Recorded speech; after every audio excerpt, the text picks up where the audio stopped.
अब मैं आपको 3 डायमेंशंस के जो फिगर है उनके फॉर्मूले कराने जा रहा हूं ताकि आप क्वेश्चंस को सही से कर सकें। ठीक है, चलिए शुरू करते हैं। हाँ, मेरे पास जो है वो 3 डायमेंशन में, आपको लास्ट क्लास में मैंने ये कराया था 2 डायमेंशन के फॉर्मूले कराए थे। अब मैं आपको कराने जा रहा हूँ 3 डायमेंशन के फॉर्मूले। मेरे पास एक है, उसके अंदर कोण, क्या आता है? कोण, शंकु कहते हैं इसे हिंदी में। और आप जानते हैं आपका चैप्टर 12 चल रहा है। ठीक है, यहाँ पर इसकी ये जो है, जो वर्टिकल हाइट जो होती है वो हाइट h कहलाती है, और ये रेडियस है, और जो तिरछी ऊंचाई होती है सेलेन हाइट कहलाती है आपकी। L से शो करते हैं। कैसे शो करते हैं? L से। अगर हम यहाँ देखें तो राइट एंड ट्रायंगल बन रहा है। यहाँ पर क्या बन रहा है? हाँ, समकोण बन रहा है। अगर समकोण बन रहा है तो इसमें 90 के सामने वाला हाइपोटेनियस हो गया, और ये परपेंडिकुलर, और ये बेस हो गया। उस लिहाज से अगर आपके पास इन तीनों में से, यानी सेलेन हाइट, हाइट और रेडियस में से कोई सी 2 चीज दी है, चीज निकालनी है, तो ये वाला फॉर्मूला यूज कर सकते हैं आप। L का square, by the Pythagoras theorem निकला ये, H यानी L का स्क्वायर, B का स्क्वायर और H का स्क्वायर, और फिर H का स्क्वायर प्लस R का स्क्वायर। R और H आगे पीछे आ सकते हैं। इस फार्मूले की खासियत क्या है? अगर 2 चीजें आपको दी और एक चीज निकालनी हो तो आप इस फार्मूले का इस्तेमाल कर सकते हैं। ज्यादातर आपके 10th क्लास के अंदर H और R दिया होगा, और L आपको निकालना हो तो इस वाले फार्मूले से निकालेंगे आप। कभी कभी H और R भी पूछ सकता है, तब भी इस फार्मूले का इस्तेमाल कर सकते हैं। इसके अलावा इसमें भी जो है, इसमें जो आप लेटरल सरफेस एरिया निकालते थे आप, इसमें वो कहलाता है कर्व सरफेस एरिया। क्यों? क्योंकि यहाँ पर एजेस नहीं है इस वाली फिगर में। क्यूब में फरमान बेटा पढ़ाने तो डिस्टर्ब हो रहे हो, तुम खुद डिस्टर्ब हो रहे हो। ये जो कोने दिए हुए हैं, वर्टेसिस दिए हुए हैं, वर्टेसिस जिसमें नहीं होती है उसमें लेटरल सरफेस एरिया नहीं, उसमें कर्व सरफेस एरिया, क्योंकि फिगर कर्व में होती है। कैसी होती है? कर्व में। तो इसलिए हम उसकी जगह L की जगह C का इस्तेमाल करते हैं। कर्व सरफेस एरिया बोलते हैं। क्या बोलते हैं? कर्व सरफेस एरिया बोलते हैं। करना वही होता है कि जो नीचे का बेस है वो नहीं लेते हैं। क्या नहीं लेते हैं? जो चारों तरफ घेराव होता है ना, वही लेते हैं। और कर्व में घेर रहा है, और घिर क्या रहा है? कर्व ये घिरता है 2πr की शक्ल में। काय में गिरता है? और आगे जाके पॉइंट में तब्दील हो जाता है, इसलिए 2 तो गायब हो जाता है यहाँ से। और L की शक्ल में हाइट बढ़ती है तो L लगा देते हैं। क्या लगा देते हैं? L लगा देते हैं। तो ये क्या हो जाता है? πr L। तो कोण के कर्व सरफेस एरिया का फार्मूला है πr L, जिसे हिंदी में कहते हैं वक्र पृष्ठीय क्षेत्रफल। क्या कहते हैं हिंदी में? हाँ, वक्र पृष्ठीय क्षेत्रफल कहते हैं, जिसमें बेस नहीं लेते हैं। और एरिया ऑफ द बेस, आधार का क्षेत्रफल, एरिया ऑफ द बेस, आधार का क्षेत्रफल में क्या चीज है बच्चों? यहाँ पर ये क्या दिया है आपको? सर्किल ही तो दिया है, और सर्किल का फार्मूला क्या होता है? πr स्क्वायर होता है। इसलिए एरिया ऑफ बेस यहाँ क्या निकल जाएगा? πr स्क्वायर निकल जाएगा। Area of base πr square निकल जाएगा। और क्यूब में क्या निकलेगा? एरिया ऑफ बेस साइड का स्क्वायर। क्यूबाइड में क्या निकलेगा? एरिया ऑफ बेस L में भी, क्योंकि रेक्टेंगल होता है नीचे, तो L भी निकलेगा। वहां मैंने लिखा नहीं था, अगर आप लिखना चाहें तो लिख सकते हैं। अच्छा, अब यहाँ पर आपको एरिया ऑफ ए बेस आपको मिल गया। क्या मिला आपको? एरिया ऑफ ए बेस मिल गया आपको। अब आपको निकालना है total surface area. Total surface area में कर्व सरफेस एरिया और एरिया ऑफ ए बेस दोनों प्लस कर देते हैं। क्या कर देते हैं? प्लस कर देते हैं।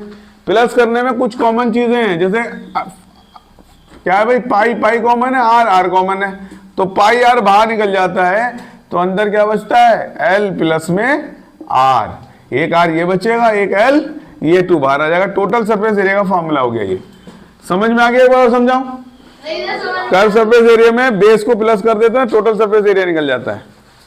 ठीक, और उसमें कॉमन भी निकल गया, यानी πr L में प्लस कर दिया πr स्क्वायर, तो πr तो कॉमन निकल गया, अंदर क्या बचा? L प्लस में R, ये निकला। अब इसके वॉल्यूम का फार्मूला होता है, कोई भी चीज इसमें भरोगे तो कैसे भरेगी? हाइट के हिसाब से ऊपर जाएगी, लेकिन एक तरफ तो बाकायदा चौड़ा मुंह है और एक तरफ एक पॉइंट लाइक स्ट्रक्चर है। अब इसमें कोई चीज भरोगे तो चीज कम होती चली जाएगी, नहीं होगी? या पहले कम भरेगी फिर चौड़ी होती चली जाएगी? पूरा नहीं जाएगा, तो यानी 1/3 हिस्सा रह जाएगा πr इसका स्क्वायर h का। πr स्क्वायर और हाइट की शक्ल में बढ़ रही है, लेकिन कितना हिस्सा रह जा रहा है? सिर्फ 1/3 हिस्सा। तो इसलिए बोलो बोलो, ये वाली कहानी होगी। बहुत जगह होएगा जब तुम पेपर करोगे, ठीक है, आ सकता है। v = 1/3 πr स्क्वायर h, ये निकल गया काय का फॉर्मूले? ये सब कोन के फॉर्मूले हैं। काय के फॉर्मूले हैं बच्चों? अब आता है राइट सर्कुलर सिलेंडर, बेलन, जिसे हिंदी में कहते हैं बेलन। इसे हिंदी में क्या कहते हैं? शंकु। क्या कहते हैं इसे? शंकु। कोन को शंकु कहते हैं। ठीक है। अब बेलन को तुम्हारे घरों के अंदर, सबके घरों में बेलन बहुत पैदा है। ड्रम होता है, गिलास होता है, पेंसिल है, ये सब क्या है? सब ये बेलन की शक्ल की है, सिलेंडर की शक्ल की है ना, सिलेंडर होता है। तो इसमें ये H होता है और ये R होता है। इसमें दो बेस होते हैं, ये रहे। तो इसमें एरिया ऑफ बेस का फॉर्मूला क्या लगता है? अगर नीचे एक सिंगल बेस का तो पाई आर स्क्वायर लगेगा। होते दो बेस है इसलिए क्या आएगा? 2 पाई आर स्क्वायर। और साथ में क्या होता है? कर्व सरफेस एरिया, वक्र पृष्ठ क्षेत्रफल। क्या होगा? ऐसे गहराव में जा रहा है तो 2 पाई आर तो लगना है, और कैसे जा रहा है? हाइट पे जा रहा है तो क्या आएगा? H और आ जाएगा। तो क्या formula? 2 pi R H। 2 pi R. अब दोनों बेस को इसमें जोड़ देंगे तो क्या निकल जाएगा? टोटल सरफेस एरिया निकल जाएगा। जब दोनों बेस को जोड़ोगे तो एक जैसा क्या है इसमें? और एक आर है, तो 2 पाई आर बाहर निकला, अंदर क्या बचा? आर प्लस में H। Any problem? इन दोनों को प्लस करके टोटल निकल गया, जिसमें दोनों बेस भी आ गए और कर्व वाला भी आ गया। अब वॉल्यूम निकालना है। वॉल्यूम का फॉर्मूला होता है पाई आर स्क्वायर, लेकिन ये सिलेंडर की शक्ल में ऊपर जा रहा है तो फॉर्मूला क्या आएगा? हाइट में जा रहा है, पाई आर स्क्वायर H। ये इसके वॉल्यूम का फॉर्मूला हो गया। कैसे आ रहा है? समझ में आ रही बात? Yes sir. पानी भर रहे हैं तो सर्किल की शक्ल में फैल रहा है और हाइट तक जा रहा है, तो इसलिए पाई आर स्क्वायर और H लगा दिया, वॉल्यूम निकल गया। एनी प्रॉब्लम यहां तक? चलिए आगे चलते हैं। इधर दिख रहा है? इधर मिटाना पड़ेगा पहले। सर को बताना दिख रहा नहीं। इधर का यहाँ का दिख रहा है। चलिए इधर हम लोग यहाँ बात करते हैं किसी बेलन के बाद स्फीयर की बात करते हैं। क्या की बात करते हैं? स्फीयर कहलाता है गोला।